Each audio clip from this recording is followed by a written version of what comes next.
Halina Jesus, Revelations 22:20. Ang sigaw na Maranatha o Halina Jesus ang pinakapuso ng panahon ng Advent season. Ito ang panalangin ng bayang kumikilala na kailangan nila ang Diyos na may uhaw sa kapayapaan, kagalingan at kahulugan. Ang Adbyento ay ang paghiling muling isilang siya sa ating mga buhay ngayon. Kapag sinasabi nating Halina Panginoong Hesus, ipinahayag natin ang pagnanais at pag-asa.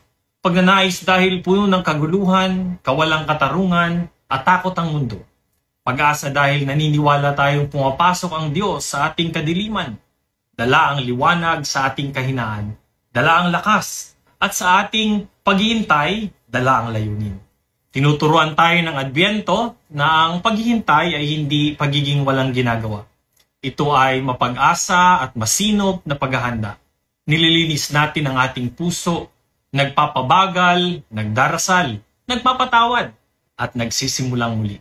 Hinahayaan nating hubugin tayo ng Diyos upang sa kanyang pagdating ay matagpuan niya na tayo ay handa. Ang Maranatha ay nagiging pang-araw-araw nating panalangin. Manalangin tayo. Halina Jesus sa aking pamilya. Halina sa aking trabaho. Halina sa aking mga pagsubok. Halina sa mga lugar na ako'y pagod, balisa o sugatan. Halina, Panginoon, at gawing bago ang lahat.